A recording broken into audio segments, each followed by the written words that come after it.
So, hello dear students, I am going to start for you solving questions for CBSE sample paper physics. That is objective question. Today it is section A. So section A they are carry 1 marks. So the questions are question number 1. Okay, which of the following is not the property of equipotential surface? इसमें से कौन सी property equipotential surface की नहीं है? Equipotential surface जैसे मैं बता चुका कि अगर मेरे पास कोई इक्विपोटेंशियल सरफेस है तो इसकी हर जगह की पोटेंशियल सेम होगी। मतलब एक जगह से दूसरी जगह अगर मैं चार्ज को ले जाऊंगा तो वर्क डन क्या हो जाएगा? जीरो। दो इक्विपोटेंशियल सरफेस कभी एक दूसरे को क्रॉस नहीं कर पाएगी। तो इसमें से कौन सी प्रॉपर्टी इक्विपोटेंशियल सरफेस की नहीं है? पहला, they do not cross each other, ये तो है। The work done carrying a charge from one point to another on an equipotential surface is zero, ये भी प्रॉपर्टी है। तीसरा, for a uniform electric field they are concentric spheres, ये नहीं है, ये प्रॉपर्टी नहीं है कि यूनिफॉर्म इलेक्ट्रिक फील्ड है तो इसके लिए कॉन्सेंट्रिक स्फीयर्स नहीं होंगे। तो पहला का ऑप्शन क्या हो जाएगा? पहला का ऑप्शन हो जाएगा C. C is the right answer. Okay, question number 1 complete. Now question number 2। Question number 2। Question number 2 कह रहा है एन इलेक्ट्रिक डायपोल, आपके पास एक इलेक्ट्रिक डायपोल है जिसको आपने एक इलेक्ट्रिक फील्ड में रखा है, जिसकी इंटेंसिटी इलेक्ट्रिक फील्ड की इंटेंसिटी दी हुई है। कितनी दी हुई है इलेक्ट्रिक फील्ड की इंटेंसिटी? 2 × 10⁵ न्यूटन पर कूलम दिया हुआ है। डायपोल जानते हैं, डायपोल क्या होता है? Combination of two equal and opposite charge separated by a little distance. अच्छा, ये कितने एंगल पर रखा हुआ है? इलेक्ट्रिक फील्ड से डायपोल कितनी एंगल पर रखा हुआ है? 30 डिग्री पर। थीटा कितना है? 30 डिग्री। लेंथ कितनी है दोनों चार्ज के बीच की? वो है लेंथ है 2 सेंटीमीटर। एल की वैल्यू कितनी है? 2 सेंटीमीटर। ये मीटर में कितना हो जाएगा? 2 × 10⁻² मीटर्स। टॉर्क कितना लग रहा है? टॉर्क की वैल्यू है 4 न्यूटन मीटर। मेरे को क्या निकालना है? चार्ज निकालना है। डायपोल पर चार्ज कितनी? तो टॉर्क का फॉर्मूला क्या होता है? टॉर्क होता है PE sin थीटा। P क्या होता है? Dipole moment. डायपोल मोमेंट क्या होता है? चार्ज इनटू दोनों के बीच की दूरी। तो P की जगह मैं क्या लिख दूंगा? कोई एक चार्ज और दोनों के बीच की दूरी E sin थीटा। तो मेरे को टॉर्क की वैल्यू कितनी? 4। चार्ज निकालना, L कितना? 2 × 10⁻² मीटर। इलेक्ट्रिक फील्ड कितनी? 2 × 10⁵ न्यूटन पर कूलम। अच्छा, sine theta, sine 30 degree. Sine 30 degree कितना? 1/2। 1/2। तो मेरे को चार्ज निकालना, कितना हो जाएगा बाबू? 2 × 2 = 4। ये खत्म। Q बराबर क्या हो जाएगा? ये नीचे वाला ऊपर आएगा। Q बराबर 2 ऊपर जाएगा और ये नीचे जाएंगे। तो -2 में 5 जोड़ेंगे तो क्या हो जाएगा? 10⁻³ ये नीचे जाएगा 3, ऊपर जाके क्या बन जाएगा? ये 2 × 10⁻³ मतलब 2 मिली कूलम। आंसर क्या हो जाएगा? 2 मिली कूलम। टॉर्क का फॉर्मूला होता है PE sin थीटा। P क्या होता है? Dipole moment. डायपोल मोमेंट का फॉर्मूला क्या होता है? कोई एक चार्ज और उनके बीच की दूरी। ठीक है, नो इश्यू। तो ऑप्शन कौन सा हो गया इसका? क्वेश्चन नंबर 2 का हो गया 2 मिली कूलम। 2 का C। 2 का C। चलिए क्वेश्चन नंबर 2 कंप्लीट।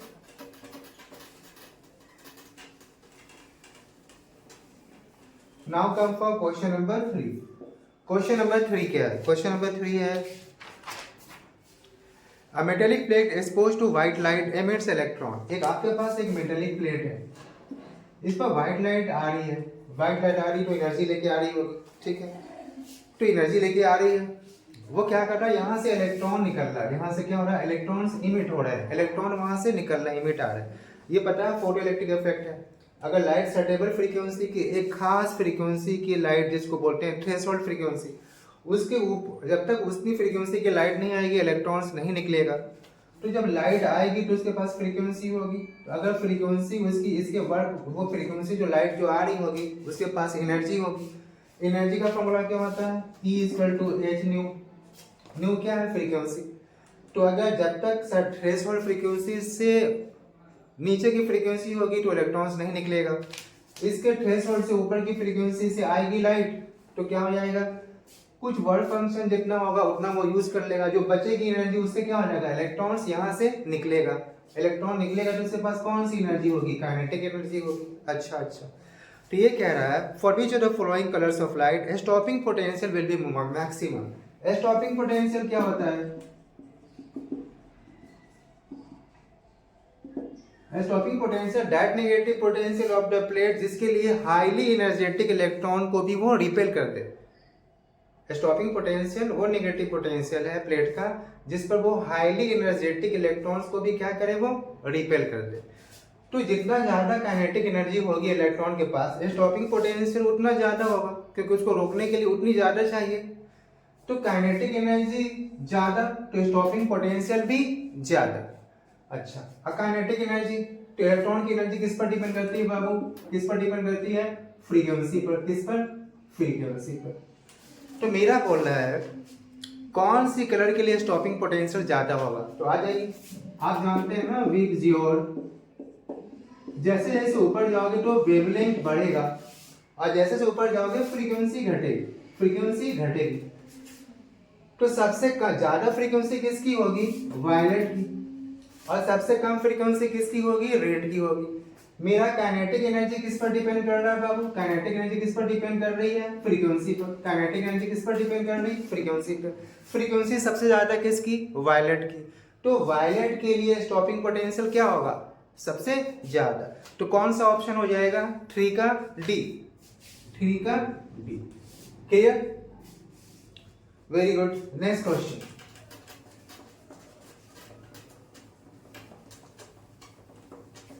ठीक क्लियर हो गया ना, क्योंकि फ्रीक्वेंसी जितनी ज्यादा होगी तो काइनेटिक एनर्जी भी क्या होगी, उतनी ज्यादा होगी। काइनेटिक एनर्जी जितनी ज्यादा होगी तो स्टॉपिंग पोटेंशियल उतना ज्यादा होगा। और काइनेटिक एनर्जी सबसे ज्यादा किसके लिए होगी, जिसकी फ्रीक्वेंसी ज्यादा होगी। फ्रीक्वेंसी ज्यादा किसकी, वायलेट की, इसलिए वायलेट कलर के लिए स्टॉपिंग पोटेंशियल हमारा सबसे ज्यादा होगा।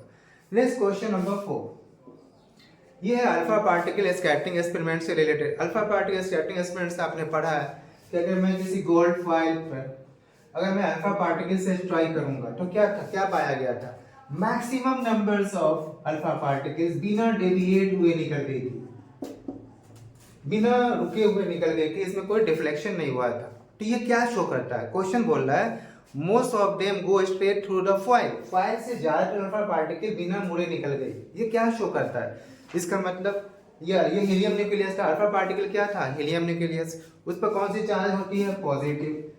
अगर यहाँ पे चार्ज होता तो ये क्या करता, उसको या तो अट्रैक्ट करता या इसको रिपेल करता, लेकिन यहाँ पे कुछ भी नहीं है, तभी तो वो सीधे निकल गई। इसका मतलब क्या है, मोस्ट ऑफ द एटम क्या है, एम्प्टी है। एटम का ज्यादा बड़ा हिस्सा क्या है, खाली है। तो ऑप्शन कौन सा होगा, alpha particles are positively charge, ये तो सही है। लेकिन क्यों वो स्टेट गई, उसका ऑप्शन, उसका आंसर कौन दे रहा है, explanation, mass of alpha particles more than the mass of electrons ना, ये भी एक्सप्लेनेशन नहीं दे रहा। Most of the part of the atom is empty space, atom का सब ज्यादा बड़ा हिस्सा क्या है, एम्प्टी है, खाली है। तो ये सही एक्सप्लेनेशन दे रहा है। तो क्वेश्चन नंबर 4 का आंसर क्या हो जाएगा, सी, 4 का हो जाएगा C. Very good. Next question number 5, question number 5, question number 5 है बाबू, an electron is moving along positive x-axis in a magnetic field which is parallel to positive y-axis। ठीक है, मैं बना लूं, ये मेरा x-axis है और ये मेरा y-axis है। मैग्नेटिक फील्ड किसके पैरेलल है, मैग्नेटिक फील्ड हमारा y-axis के पैरेलल है, y-axis की तरफ मैग्नेटिक फील्ड जा रहा है। अच्छा, और मेरा कौन जा रहा है, इलेक्ट्रॉन। इलेक्ट्रॉन किधर जा रहा है, इलेक्ट्रॉन जा रही है x-axis की तरफ v वेलोसिटी से। अच्छा, तो बोल रहा है in what direction the magnetic force will be acting on electrons. Electron पर मैग्नेटिक फोर्स कौन सी डायरेक्शन, ये कौन सी मैग्नेटिक लॉरेंज फोर्स है। तो फोर्स, मैग्नेटिक लॉरेंज फोर्स क्या होता है, जब कोई चार्ज मैग्नेटिक फील्ड में जाती है तो उसका फोर्स का फॉर्मूला क्या है, F बराबर Q into V cross B, F बराबर charge into V cross B। तो इलेक्ट्रॉन्स किधर जा रहा है बाबू, इधर जा रहा है, मैग्नेटिक फील्ड किधर है, तो आपको क्या निकालेंगे, V cross B। V cross B कैसे बाबू, इधर, तो V क्रॉस B का डायरेक्शन किधर मिलेगा, ये x है, ये y है, तो V क्रॉस B का डायरेक्शन किधर होगा, V क्रॉस B का डायरेक्शन होगा पॉजिटिव z एक्सिस की तरफ। तो इस पर मेरे को लगेगी फोर्स पॉजिटिव z एक्सिस की तरफ, लेकिन यहाँ मेरे पास कौन है, इलेक्ट्रॉन है, इलेक्ट्रॉन का चार्ज क्या होता, नेगेटिव, तो ये फोर्स किधर लगेगी, अगर ये पॉजिटिव चार्ज होती तो फोर्स किधर लगता, V क्रॉस B का डायरेक्शन किधर होता, राइट हैंड स्क्रू रूल पता है ना आपको, V क्रॉस B क्या होगा, आउट ऑफ द पोर्ट होगा, ये बाहर की तरफ होगा। लेकिन यहाँ साइन कौन सा लग गया, इलेक्ट्रॉन का चार्ज क्या होता है माइनस, तो फोर्स क्या हो जाएगी उल्टी, तो प्लस जेड का उल्टा क्या हो जाएगा minus Z into the board, क्या हो जाएगा हमारा इनटू द बोर्ड। तो कौन सा ऑप्शन होगा, अलोंग एक्स एक्सिस ना, अलोंग पॉजिटिव जेड एक्सिस नहीं, along negative Z axis yes. तो मेरी फोर्स क्या रहेगी, अलोंग नेगेटिव जेड एक्सिस की तरफ रहेगी, फोर्स लगेगी टुवर्ड्स नेगेटिव जेड एक्सिस।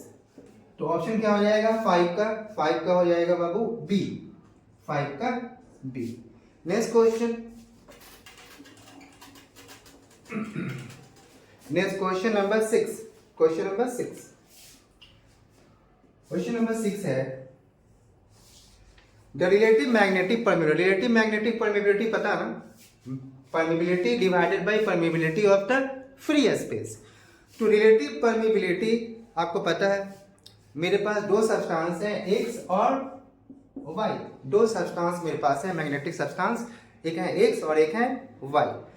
एक की रिलेटिव एक्स की जो रिलेटिव परमिबिलिटी है, जिसकी रिलेटिव परमिबिलिटी क्या है स्लाइटली लेस देन 1, और y की स्लाइटली मोर देन 1।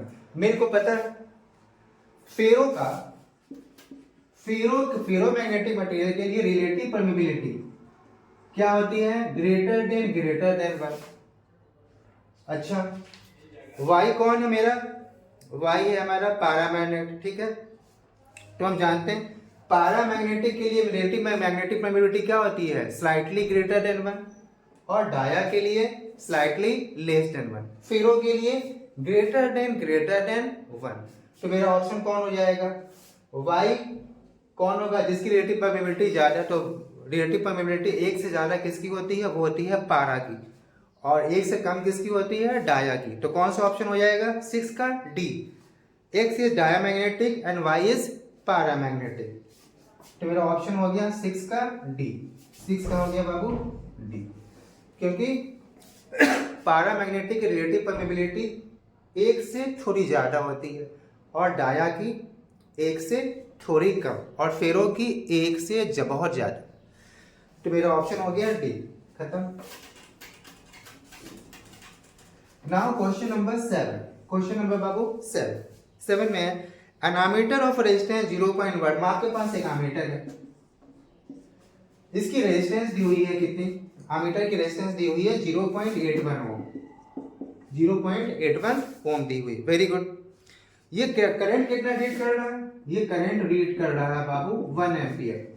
मेरे पास एक एमीटर है जिसकी रेजिस्टेंस है 0.81 ओम, और वो रीड कर रहा है करंट अप टू 1 एम्पियर। मेरे को करंट नापना कहाँ, अप टू 10 एम्पियर। मेरे को ये अभी 1 एम्पियर तक की करंट नाप पा रहा, मेरे को करंट नापनी है 10 एम्पियर तक की, ठीक है। To increase the range to 10 ampere, तो इसके लिए मैं क्या करूंगा, मेरे को करंट बढ़ानी, तो क्या करोगे आप रेजिस्टेंस को घटाओगे। रेजिस्टेंस घटाने के क्या करना पड़ेगा, मैं एक पैरेलल में एक रेजिस्टेंस जोड़ूंगा, जिसको क्या बोलते हैं, इसी को तो शंटिंग करना कहते हैं। शंट मतलब क्या होता है, पैरेलल में वायर जोड़ देना, ठीक है। तो पैरेलल में मैं एक शंट वायर जोड़ूंगा, ठीक है।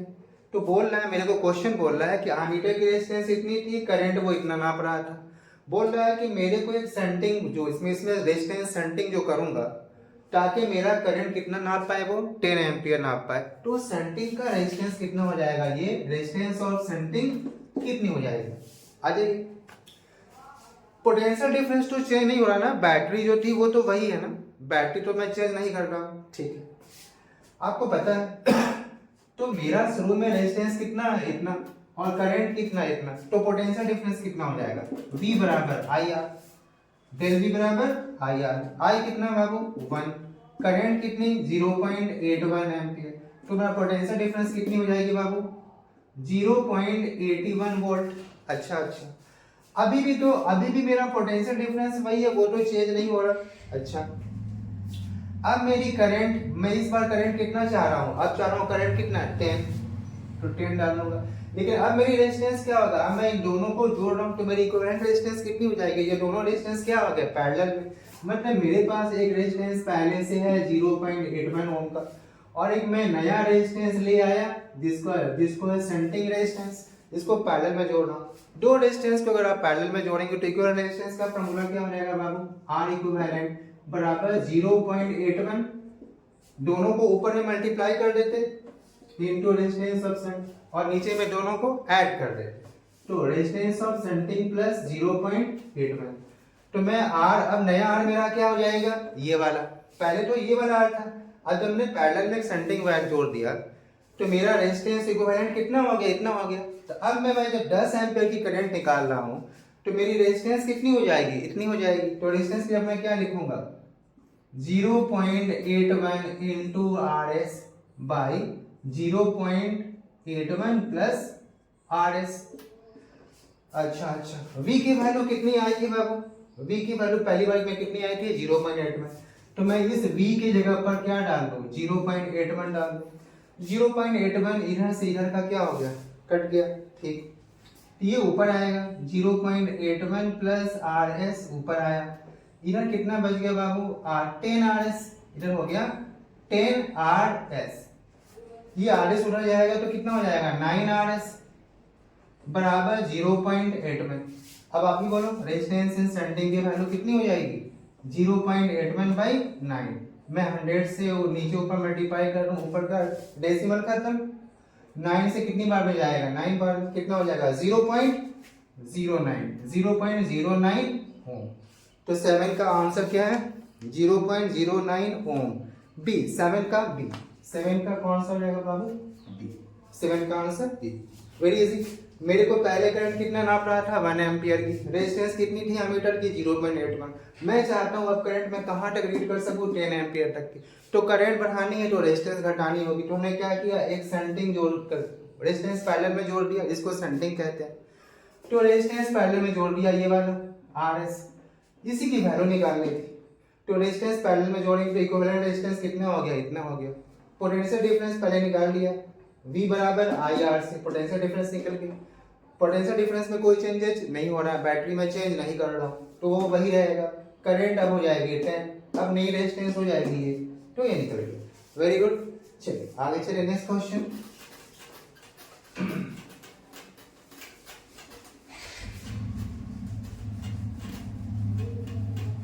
Next question 8। Very good question. ये क्वेश्चन नंबर अब है बाबू 8। अच्छा क्वेश्चन है ये। क्वेश्चन नंबर 8 है, an electron with angular momentum L, एक इलेक्ट्रॉन है आपके पास जिसकी एंगुलर मोमेंटम दी हुई है कितनी, L। एक इलेक्ट्रॉन है जिसकी एंगुलर मोमेंटम कितनी है, कैपिटल L, ठीक है। मूविंग अराउंड द न्यूक्लियस, ये मान लीजिए मेरा न्यूक्लियस है, इसके चारों तरफ ये इलेक्ट्रॉन्स मेरा घूम रहा है, इलेक्ट्रॉन्स घूम रहा है इसके चारों तरफ, न्यूक्लियस के चारों तरफ मेरा इलेक्ट्रॉन्स घूम रहा है, ठीक है। तो बोल रहा है इसका मैग्नेटिक मोमेंट कितना हो जाएगा, मैग्नेटिक मोमेंट मेरे इलेक्ट्रॉन्स का कितना हो जाएगा। मैग्नेटिक मोमेंट याद है ना, किससे लिखते हैं, कैपिटल है। अच्छा बाबू यहाँ देखो गौर से, इलेक्ट्रॉन्स घूम रहा है गोल गोल, इलेक्ट्रॉन चलेगा तो इलेक्ट्रॉन के चलने से क्या बनेगी, करंट बनेगी। अच्छा, तो इलेक्ट्रॉन अगर इधर चलेगा तो करंट बनेगी ऐसे ऐसे, और करंट बनेगी तो ये क्या बन जाएगा, ये बन जाएगा लूप मैग्नेटिक डायपोल। आपने पढ़ा है कि किसी लूप में अगर करंट फ्लो होगा तो वो कैसे बिहेव करता है, एज ए मैग्नेटिक डायपोल। तो ये बन जाएगा मैग्नेटिक डायपोल। तो इस यहाँ पर मैग्नेटिक डायपोल का कौन सा फॉर्मूला यूज करूंगा, करंट इनटू एरिया। ये किस लूप में घूम रहा है, इस लूप में घूम रहा है गोल गोल, इसका मान लिया जाए रेडियस कितना, आर रेडियस में ये इलेक्ट्रॉन्स, मान लिए मेरे पास इलेक्ट्रॉन्स है, ये घूम रहा है, जिसका मास कितना, मान लिया m। ये कितनी वेलोसिटी से चल रहा है, मान लो v वेलोसिटी से चल रहा है। अच्छा, तो अगर मैं इस लूप पर कोई क्रॉस सेक्शन अगर अज्यूम करूं, मैं इस लूप पर कोई क्रॉस सेक्शन अज्यूम करूं, तो ये इलेक्ट्रॉन्स यहाँ से कितने टाइम के बाद बार बार घूमेगा, एक टाइम पीरियड के बाद फिर ये इलेक्ट्रॉन यहाँ से गुजरेगा, फिर एक टाइम यहाँ से यहाँ जाने में, एक राउंड करने में जो टाइम लगेगा, that is called time period इसका। अच्छा, तो ये हर बार कितने देर के बाद, हर उस टाइम के बाद यहाँ से क्रॉस करेगा। करंट का फॉर्मूला क्या होता है बाबू, I बराबर Q बाई टी। तो मेरे पास इलेक्ट्रॉन एक है, तो यहाँ से इतने टाइम में कितना, एक यही इलेक्ट्रॉन पास करेगा। मान लिया जाए ये पूरा एक राउंड लगाने का टाइम क्या है, टी है। डायपोल मोमेंट का फॉर्मूला क्या होता है, अगर करंट और एरिया हो, करंट और एरिया अगर हमारा दिया हो, तो क्या होता है बाबू, m बराबर i इंटू ए। i की जगह पर क्या लिख देंगे, q बाई, q कौन है मेरा, इलेक्ट्रॉन्स, तो e by T, q electron का चार्ज, e बाई टी। ए क्या एरिया, इसका एरिया कितना है बाबू, पाई आर स्क्वायर, वेरी गुड। अब आ रही एंगुलर मोमेंटम। एंगुलर मोमेंटम क्या होता है मेरा, एंगुलर मोमेंटम का दो फॉर्मूला है, एक होता है मोमेंट ऑफ लीनियर मोमेंटम या आई आई या एल बराबर आई अल्फा। मैं कौन सा यूज करूंगा, एल बराबर से सॉरी एल बराबर आई ओमेगा मैं यूज करूंगा। चलो मान लो हमने यूज कर दिया moment of linear momentum. Angular momentum क्या होता है, moment of linear momentum, r into p, ये है आर इंटू यहाँ पर मैं चल रहा है, इसका मोमेंटम कितना हो गया, पी बराबर एम वी। इलेक्ट्रॉन ऐसे से चल रहा है, इसकी मोमेंटम यहाँ पर कितनी होगी, पी बराबर ये वी वेलोसिटी इसकी यहाँ पर, तो पी बराबर मास कितना है एम, तो मोमेंटम कितना हो जाएगा एम वी। एंगुलर मोमेंटम क्या होता है, मोमेंट ऑफ लीनियर मोमेंटम, तो आर इंटू पी, पी क्या होता है बाबू, एम इंटू वी। अच्छा, वी इलेक्ट्रॉन्स को एक राउंड लगाने में कितना टाइम लगेगा, तो क्या हो जाएगा आर इंटू एम। वी बराबर क्या होगा बाबू बोलो, कितना, इसे इसका सर्कमफ्रेंस कितना हो जाएगा, 2 पाई आर। तो वेलोसिटी क्या होता है, डिस्टेंस बाय टाइम। तो ये एक राउंड में कितना, एक राउंड में कितनी दूरी कवर करेगा, 2 पाई आर, और एक राउंड में टाइम कितना लग रहा है, टी। अच्छा अच्छा, मैं इसको ऐसे लिख सकता हूँ, m into 2 into pi r, r क्या हो गया, pi r square by T. अच्छा अच्छा, मेरे को m की वैल्यू चाहिए, पाई आर स्क्वायर देखिए, तो यहाँ पर पाई आर स्क्वायर यहाँ चाहिए, यहाँ से निकाल, पाई आर स्क्वायर यहाँ से कितना आएगा, पाई आर स्क्वायर हो जाएगा बाबू T into L, L into T, और नीचे में कौन जाएगा, m 2m। मैं इसकी वैल्यू को कहाँ डाल दूं, यहाँ डाल दूं, तो क्या हो जाएगा e by T into pi r square की जगह क्या, l into T by 2m।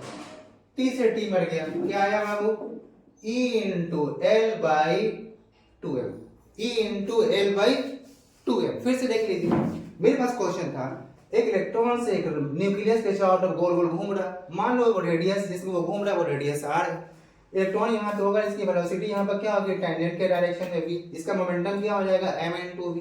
अच्छा, मैग्नेटिक मोमेंट का फॉर्मूला क्या होता है, m बराबर i into a, i current, a area of loop. अच्छा, i क्या होता है, charge, total charge by time. तो एक क्रॉस सेक्शन मैं यहाँ पर अगर अज्यूम कर लूँ, तो यहाँ से एक राउंड में जो टाइम लगेगा उसमें कितना इलेक्ट्रॉन गुजरेगा, एक इलेक्ट्रॉन, तो i बराबर e बाई टी। अच्छा, तो आई की प्रोडक्ट लिया हमने e बाई टी, जिसका एरिया कितना, पाई आर स्क्वायर, तो e बाई टी। अच्छा, एंगुलर मोमेंटम का फॉर्मूला क्या, moment of linear momentum.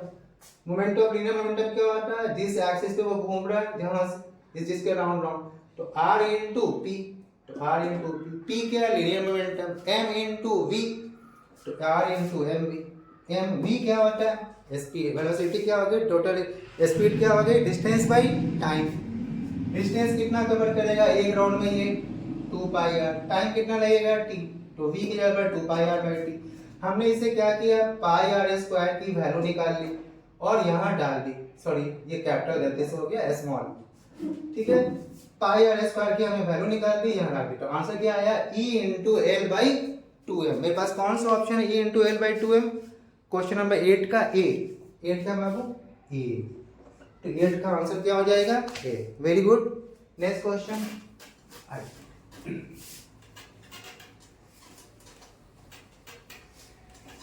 Next question कौन सा, हाँ 9, question number 9। Next question 9, large scale transmission of electrical energy over long distance is done with the use of transformer. Okay, मेरे को बहुत लंबे दूरी पे इलेक्ट्रिक पावर ट्रांसमिशन करना है, तो इसके लिए क्या करें, voltage output of the generator is step up. Generator हम लोग दो टाइप की होती है ना, step up, step down. Step up क्या करता, हाई वोल्टेज लो करंट, स्टेप डाउन क्या करता, low voltage high current. Long distance transmission में मेरे को क्या करना है, पावर लॉस को बचाना है। पावर लॉस से क्या होगा, हीटिंग कम करनी चाहिए। हीटिंग किस पर डिपेंड करेगी, करंट पर। करंट जितनी ज़्यादा होगा हीट उतनी ज़्यादा प्रोड्यूस होगी और मेरी पावर बर्बाद होगी। तो मैं क्या चाहूँगा, long distance transmission high voltage पर करूँगा। और हाई वोल्टेज जब होगा तो करंट लो हो जाएगी, क्योंकि स्टेप अप ट्रांसफार्मर क्या करता है, वोल्टेज हाई करेगा तो करंट को लो करेगा। क्योंकि पावर तो मेरी कांस्टेंट है ना, P बराबर होता है बाबू वी आई, पावर तो जितना हमने प्रोड्यूस किया उतना ही है। तो पावर का फॉर्मूला है V इंटू आई, तो अगर मैं V को बढ़ाऊंगा तो I को घटाना पड़ेगा। ठीक, तो लॉन्ग डिस्टेंस ट्रांसमिशन में क्या किया जाता है, स्टेप अप ट्रांसफार्मर यूज की जाती है। स्टेप अप का काम क्या है, वोल्टेज बढ़ा देना और करंट को गिरा देना। तो मेरा बोल रहा है voltage output of generator is step up because question number 1 reduction of current, हाँ वोल्टेज बढ़ाऊंगा तो करंट गिर जाएगी, ये सही है। Reduction of current end voltage both, एक साथ दोनों कभी नहीं डाउन होगा ना, P बराबर होता है V इंटू आई, एक डाउन होगा तो एक बढ़ेगा, दोनों कभी भी डाउन साथ में नहीं हो सकता। अच्छा, power loss is cut down, obviously current कम होगी तो पावर लॉस कम होगा क्योंकि हीट कम प्रोड्यूस होगी। तो कौन सा ऑप्शन होगा, रिडक्शन ऑफ करंट भी सही है और power loss is cut down, ये दोनों सही है। तो कौन सा ऑप्शन हो जाएगा, डी, ए एंड सी बहुत सही। तो 9 का हो जाएगा बाबू डी, ए एंड सी बहुत हार्ड टू। ठीक है, नेक्स्ट क्वेश्चन, क्वेश्चन नंबर 10। अब आ जाइए बाबू question number 10।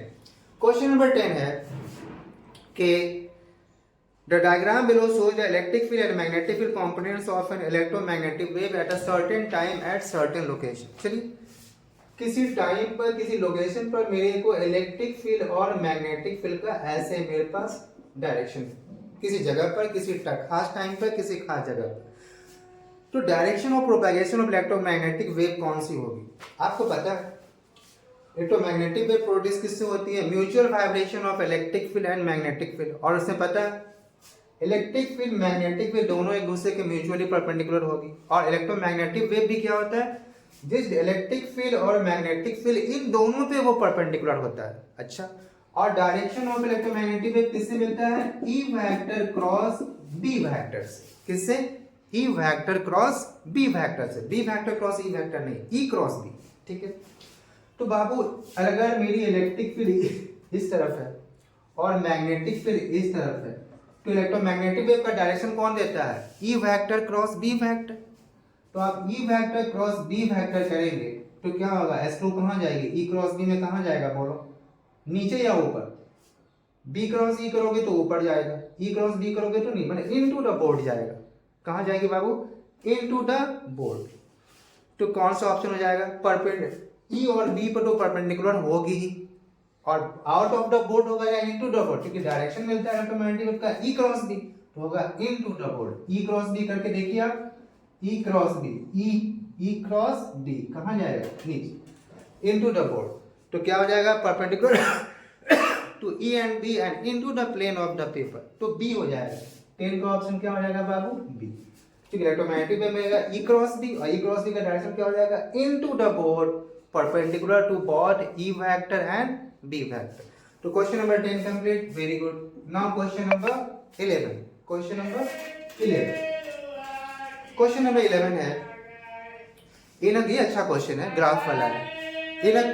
In a coil of resistance 100 ohm, एक कॉइल है हमारे पास जिसकी रेजिस्टेंस कितनी है, 100 ओम है। ठीक है, हमारे पास रेजिस्टेंस दिया हुआ है कॉइल का कितना बाबू, 100 ओम। तो resistance of 100 ohm, a current is induced by changing the magnetic flux. कोई कॉइल है जिसकी रेजिस्टेंस दी हुई है, इसमें अगर मैं क्या करता हूँ, मैग्नेटिक फ्लक्स चेंज कराता हूँ तो मेरे को क्या होगा, आपने पढ़ा है ना इलेक्ट्रोमैग्नेटिक इंडक्शन, कि अगर मैं फ्लक्स को चेंज कराऊंगा तो क्या हो जाएगा, करंट ईएमएफ इंड्यूस हो जाएगा, अगर सर्किट क्लोज होगी तो करंट भी इंड्यूस हो जाएगा। तो मेरी कॉइल है जिसकी रेजिस्टेंस दी हुई है, इसमें क्या हो रहा है, मैं मैग्नेटिक फ्लक्स चेंज कर रहा हूँ, तो इसकी वजह से क्या हो रहा है, इसमें करंट प्रोड्यूस हो रहा है। Very good. तो बोल रहा है variation of current with time is given in the graph. तो मेरे को ग्राफ दिया हुआ है ऐसे, इस पर मेरा करंट है और इस पर मेरा टाइम है, मेरे को ग्राफ ऐसे दी हुई है। ठीक, इस पर करंट यहाँ पर दिया हुआ बाबू 10 एम्पियर, जब वो टाइम 0 है तो करंट कितनी है, 10 एम्पियर। जब टाइम हो गया 0.5 सेकेंड तो करंट कितनी हो गई, 0 हो गई। अच्छा, तो मेरे को बोल रहा है magnitude of the change in flux निकालना है, मतलब डेल फाइव, मतलब मैग्नेटिक फ्लक्स में चेंज कितना आया उसकी मैग्नीट्यूड निकालनी। आ जाइए, आपको पता है E बराबर क्या होता है बाबू, d phi by d t, है ना? हाँ, d phi by d t. EMF बराबर क्या होता है, d phi by d t. EMF बराबर क्या होता है, d phi by d t. अच्छा अच्छा, तो डी फाई क्या हो जाएगा बोलिए, डी फाई बराबर हो जाएगा बाबू E into d t. Minus sign मैंने इग्नोर कर रहा हूँ अभी, मेरे को मैग्नीट्यूड से मतलब है, मेरे को चेंज मैग्नीट्यूड निकालना है, चेंज इन फ्लक्स का। तो ई बराबर होता है d phi by d t. तो डी फाई बराबर क्या बाबू, ए डी टी। अच्छा अच्छा, तो मैं क्या करूंगा, इंटीग्रेट कर दूंगा पूरा, कहां से कहां, 0 से 0.5 सेकंड तक। तो ये हो जाएगा मेरा टोटल चेंज इन फ्लक्स मिल जाएगा 0 से 5 सेकंड के बीच। ये बराबर क्या हो जाएगा, 0 से 0.5 ई डी टी। अब मैं ई कहां से लाऊं, मेरे पास तो आई दिया हुआ। अच्छा अच्छा, तो आपको पता है मेरा रेजिस्टेंस कितना है, 100 ओम, मेरे को ई चाहिए। अच्छा, तो एट टी बराबर 0 सेकेंड, जब टाइम हमारा 0 सेकेंड है तो करंट कितनी है, 10 एम्पियर, और रेजिस्टेंस कितना, 100 एम्पियर। तो बाबू बोलो V बराबर क्या होता है, I इंटू आर। V बराबर क्या होता है, I इंटू आर। तो I कितनी है अभी, 10, रेजिस्टेंस कितनी, 100, तो कितना हो गया, V हो गया 10⁻³ वोल्ट। और जब टाइम है जब मेरा 0.5 सेकेंड, तो V बराबर करंट कितनी हो गई, 0 इंटू आर, मतलब 0 हो गया। अच्छा, तो मेरा क्या करेंगे, E की जगह पर क्या डाल देंगे मेरा, तो मेरा क्या हो जाएगा, ये मेरा चाहिए, मेरे को इसकी वैल्यू चाहिए। तो मैं क्या करूं, इस ग्राफ को करंट वर्सेस टाइम को मैं वोल्टेज वर्सेस टाइम ग्राफ में चेंज कर सकता हूं ऐसे। इसको यहां पे दिखा रहा, इसको यहां पे दिखा रहा, ये टाइम 0, ये 0.5 सेकेंड, इस पर टाइम है, इस पर मेरा क्या है, वोल्टेज है। अच्छा, तो जब मेरा करंट 10 एम्पियर है टाइम 0 पे, तो उसमें वोल्टेज कितनी है, 10⁻³ वोल्ट। Very good. और जब मेरा टाइम 0.5 सेकेंड है तो वोल्टेज कितनी है, 0। वोल्टेज कितनी मेरी, 0। यहाँ क्या हो जाएगा, 0। अब बताओ मेरे को, ये चेंज इन फ्लक्स, जो magnitude of change in flux है वो किसके बराबर है, 0 to 5 integral E D t. तो ये ग्राफ का ही तो एरिया है, देखो तो ये V क्या है भाई, तो V और E एक ही चीज होता है ना, ईएमएफ इंड्यूस हुआ, वही तो पोटेंशियल डिफरेंस है। तो इसका जो एरिया होगा वही तो है, ये क्या है, एरिया ऑफ VT ग्राफ है, ये एरिया ऑफ VT ग्राफ है 0 से 0.5। इसका एरिया कितना हो जाएगा बोलो, हाफ इंटू बेस, बेस कितना 0.5, हाइट कितना 10⁻³ मतलब 1000। ये कितने बार में कटेगा, 500 बार। कितना हो जाएगा बाबू, 250 हो जाएगा इसका वैल्यू। इसका एरिया कितना हो जाएगा, 250। तो मेरे को इसकी वैल्यू कितनी हो गई, 250। तो चेंज इन फ्लक्स का मैग्नीट्यूड कितना हो गया, 200। ये कौन सी फ्लक्स है, मैग्नेटिक फ्लक्स। मैग्नेटिक फ्लक्स की यूनिट क्या होती है, वेबर। तो मेरा आंसर कितना हो जाएगा, 250 वेबर, 250 वेबर। ये हो जाएगा मेरा 250 वेबर। तो आंसर क्या हो जाएगा बाबू, 250 वेबर। तो 11 का क्वेश्चन आंसर क्या हो गया, डी। 11 का हो गया डी। कोई इश्यू नहीं ना, वेरी इजी। चलिए नेक्स्ट क्वेश्चन मिटा दो। चलिए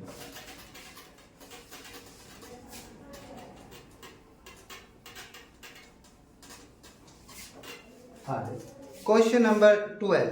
अब है क्वेश्चन नंबर 12।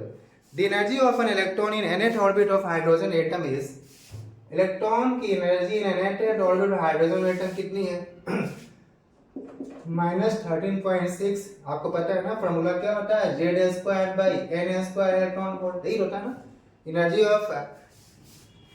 एनर्जी जो होती है इलेक्ट्रॉन की वो क्या होती है, -13.6 Z²/n²।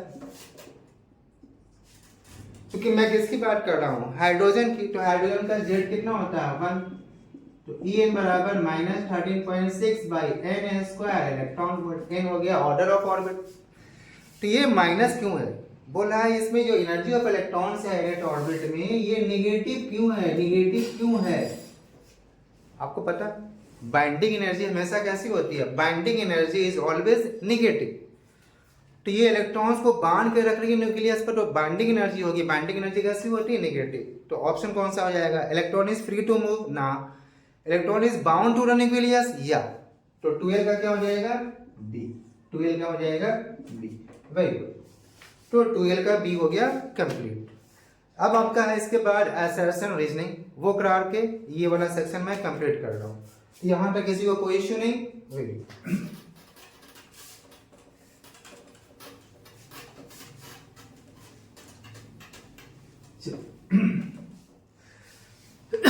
अब आ जाइए असर्शन रीजनिंग। क्वेश्चन नंबर 13 से 16 तक आपका, 13 to 16 आपका क्या है, असर्शन रीजनिंग है। असर्शन रीजनिंग है, असर्शन और रीजनिंग है। थोड़ी इंक डाल लो प्लीज, हैव पेशेंस, थोड़ी सी इंक डाल लो।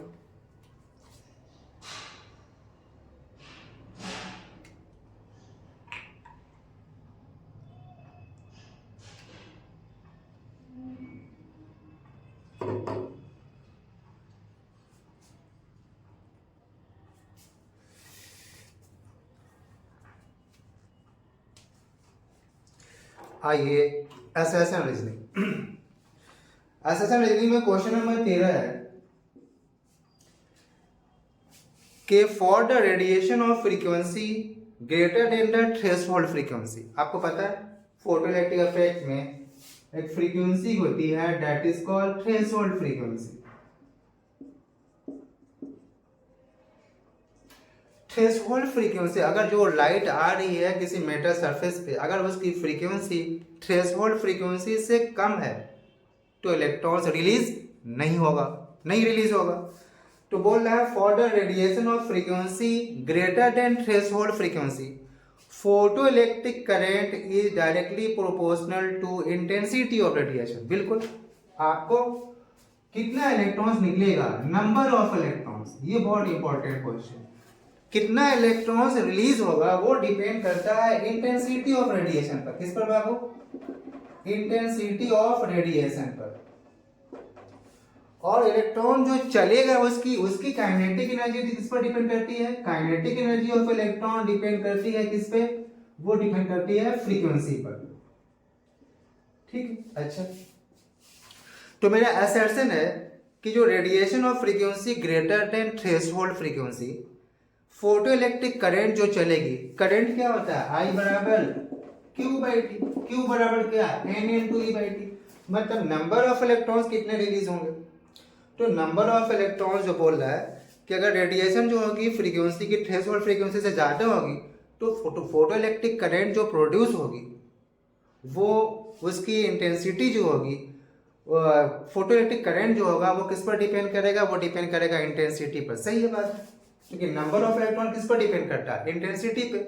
और करंट किस पर डिपेंड करती है, आई बराबर क्यू बाई टी और क्यू बराबर n into e by t. मतलब करंट डिपेंड कर रहा है नंबर ऑफ इलेक्ट्रॉन्स पे, और नंबर ऑफ इलेक्ट्रॉन किस पर डिपेंड कर रहा है, इंटेंसिटी पर। तो आपको क्लियर है कि अगर फ्रीक्वेंसी थ्रेशोल्ड से ज़्यादा होगी तो जो करंट जो निकलेगा फोटो इलेक्ट्रिक करंट वो किस पर डिपेंड करेगा, इंटेंसिटी पे। सही है ना, तो असर्शन मेरा सही है, तो असर्शन सही है, असर्शन इज राइट। अब रीजनिंग देखें इसका, क्या वो एक्सप्लेनेशन सही है या गलत। Greater the number of energy quanta available, मतलब जितनी ज्यादा एनर्जी आएगी, greater the number of electrons absorbing the energy, obviously जितनी ज्यादा एनर्जी आएगी इलेक्ट्रॉन उतनी ज्यादा एनर्जी ऑब्जॉर्ब करेगा। अच्छा, और उतनी ज्यादा एनर्जी ऑब्जॉर्व करेगा तो उतने ज्यादा इलेक्ट्रॉन्स मैटर से निकलेंगे। अरे कम एनर्जी आएगी तो कम इलेक्ट्रॉन्स को एनर्जी मिलेगी, ज्यादा एनर्जी आएगी तो ज्यादा इलेक्ट्रॉन्स रिलीज होगा। ठीक है, तो ऑप्शन रीजनिंग भी सही है। रीजनिंग क्या है कि बोल रहा है कि जितना number of quanta, number of energy quanta जितना ज़्यादा होगा तो इलेक्ट्रॉन्स को उतनी ज़्यादा एनर्जी एब्जॉर्ब करेगा, और इसलिए हमारा क्या हो जाएगा, नंबर ऑफ इलेक्ट्रॉन्स जो मेटल सरफेस से निकलेंगे वो ज़्यादा निकलेंगे। तो रीजनिंग भी सही है, रीजनिंग भी सही है और असर्शन भी सही है। तो असर्शन और रीजनिंग दोनों सही हो और रीजनिंग असर्शन का सही एक्सप्लेनेशन हो तो कौन सा ऑप्शन लेते हैं, 1। तो लेते हैं ए। तो आपका 13 का आंसर क्या हो जाएगा? ए। असर्शन भी सही, एजर्शन भी सही, रीजनिंग भी सही, और रीजनिंग जो है वो असर्शन का राइट एक्सप्लेनेशन है। तो उस हालत में ऑप्शन क्या चुनते हैं? ए। तो चलिए ये वाला हो गया। दूसरा क्वेश्चन नंबर 14। क्वेश्चन नंबर 14 ये हमेशा आप याद रखिएगा कि जो फोटो इलेक्ट्रिक करंट है वो डिपेंड करेगा नंबर ऑफ इलेक्ट्रॉन्स पे, और नंबर ऑफ इलेक्ट्रॉन डिपेंड करेगा इंटेंसिटी ऑफ रेडिएशन पे। और जो करंट इलेक्ट्रॉन जो चलेगा, रिलीज जब होगा मेटल सरफेस से, तो उसके पास काइनेटिक एनर्जी कितनी होगी वो डिपेंड करेगा इंटेंसिटी पर नहीं, वो किस पर डिपेंड करेगा? फ्रीक्वेंसी पर। ठीक। नेक्स्ट क्वेश्चन है पी टाइप सेमीकंडक्टर। मानिए आपके पास एक पी टाइप सेमीकंडक्टर है और इसके बगल में रख दिया आपने एक एन टाइप सेमीकंडक्टर। तो पी टाइप सेमीकंडक्टर स्लैब को अगर मैं एन टाइप सेमीकंडक्टर स्लैब के फिजिकल कांटेक्ट में डायरेक्ट में सटा के रख दूं, तो बोल रहा है ये can not form the PN junction. ये पीएन जंक्शन नहीं बना पाएगा। नहीं बना पाएगा क्यों? यहाँ देखो बीच में ये रफनेस आ जाएगी ना, गैप हो जाएगा, तो इंटरमोलिकुलर डिस्टेंस से ज्यादा गैप हो जाएगा, जिसकी वजह से क्या हो जाएगा, ये इलेक्ट्रॉन्स और होल एक दूसरे में जा नहीं पाएंगे ठीक से। तो बोल रहा है अगर पी टाइप सेमीकंडक्टर स्लैब को मैं एन टाइप सेमीकंडक्टर स्लैब इसी बगल में सटा के रख दूं, तो इससे वो पीएन जंक्शन डायोड नहीं बनेगा।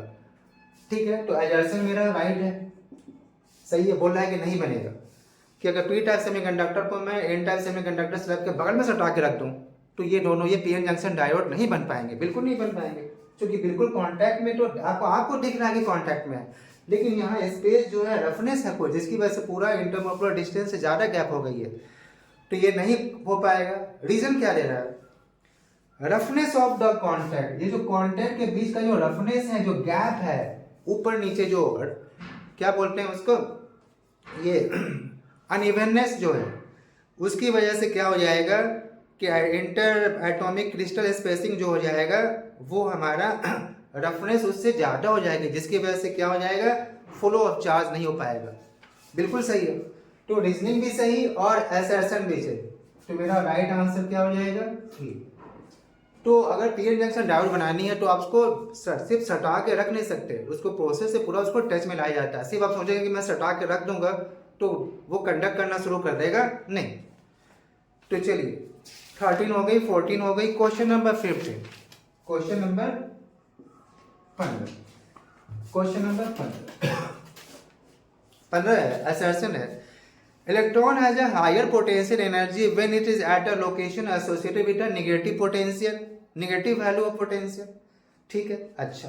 Electrons has a high potential energy, U बराबर क्या होता है बाबू? U बराबर E इंटू V।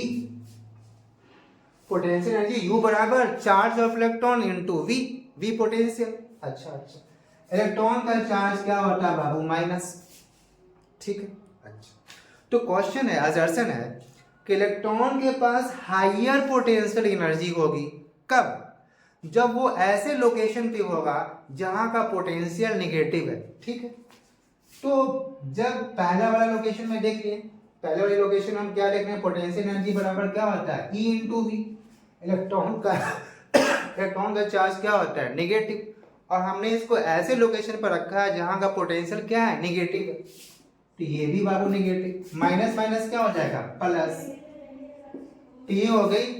तो बोला electron has a higher potential energy when it is at a location where negative value potential का है। अच्छा, आप बोल रहा है इसकी पोटेंशियल एनर्जी नेगेटिव होगी, लोअर होगी, सॉरी, पोटेंशियल एनर्जी क्या होगी? लोअर होगी। कब? अगर मैं ऐसे जगह रखूं जहां के पोटेंशियल क्या है, उस जगह का पोटेंशियल क्या है? पॉजिटिव है। आ जाओ, तो दूसरी जगह पोटेंशियल एनर्जी क्या हो जाएगी? E into B. इलेक्ट्रॉन का चार्ज क्या होता है? माइनस। हमने ऐसी जगह रखा है इस बार जहां का पोटेंशियल क्या है? पॉजिटिव है,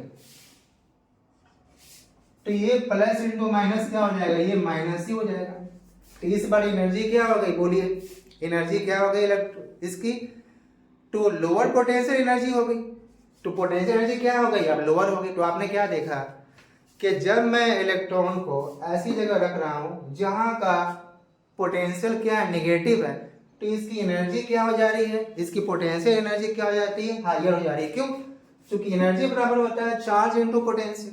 इलेक्ट्रॉन का चार्ज माइनस, जहां रखा वहां की पोटेंशियल नेगेटिव, तो माइनस माइनस प्लस, तो हायर पोटेंशियल एनर्जी होगी। दूसरे केस में हमने इलेक्ट्रॉन को ऐसे जगह रखा जहां की पोटेंशियल क्या है, उस जगह का पोटेंशियल क्या है, पॉजिटिव है, तो पोटेंशियल एनर्जी पोटेंशियल एनर्जी कितना, E इंटू वी। इलेक्ट्रॉन का चार्ज माइनस, जिस जगह रखा वहां का पोटेंशियल क्या, पॉजिटिव, तो V प्लस, तो प्लस इंटू माइनस माइनस, तो यहाँ की पोटेंशियल एनर्जी क्या हो जाएगी, बोलो, ये हो जाएगी लोअर। तो असर्शन सही है, असर्शन सही है।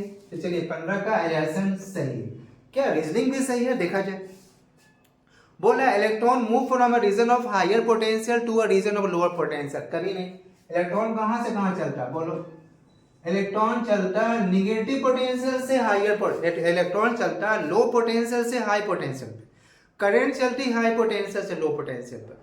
तो रीजनिंग में क्या दे रहा है कि इलेक्ट्रॉन मूव करता है from a region of higher potential to lower potential, तो रीजनिंग रॉन्ग है। तो असर्शन सही है लेकिन रीजनिंग गलत है।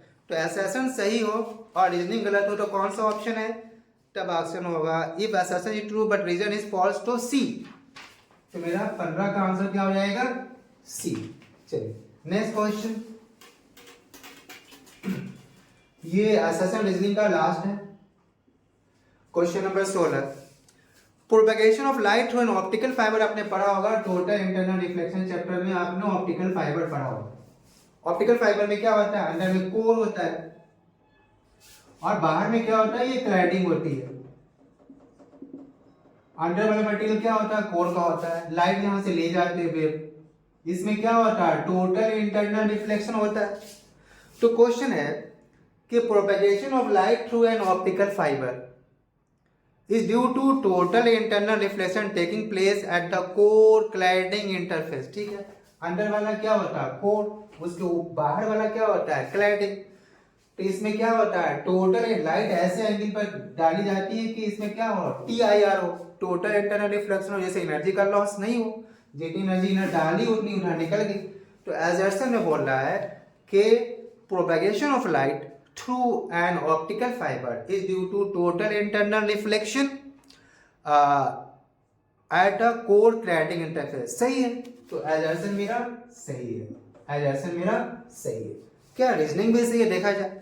अच्छा सोचिए जरा कर, मेरे को यहाँ पर क्या करना है, टोटल इंटरनल रिफ्लेक्शन कराना है। टोटल इंटरनल रिफ्लेक्शन के लिए कंडीशन क्या है, लाइट कहाँ से कहाँ जानी चाहिए, डेंसर मीडियम से रेयर मीडियम में जानी चाहिए, मतलब हाई रिफ्रैक्टिव इंडेक्स से लो रिफ्रैक्टिव इंडेक्स पे जानी चाहिए लाइट। तो मेरा रीजन है कि refractive index of the material of cladding, बाहर वाला कौन है, क्लैडिंग, क्लैडिंग कौन है, बाहर वाला, आउटर है, आउटर लेयर, और इनर अंदर वाला कौन है, इनर वाला मेरा कोर है।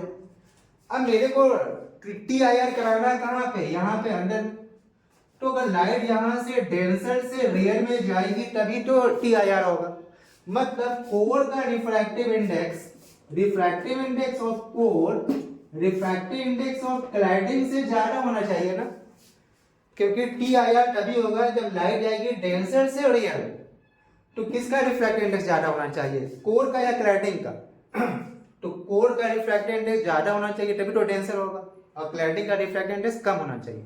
लेकिन रीजनिंग में क्या लिखा कि refractive index of the material of the cladding of optical fibre is greater than that of the core. उल्टा है, होना क्या चाहिए था कि कोर का ज्यादा होना चाहिए था क्लैडिंग से, क्योंकि TIR में लाइट जाती है डेंसर से रेयर में।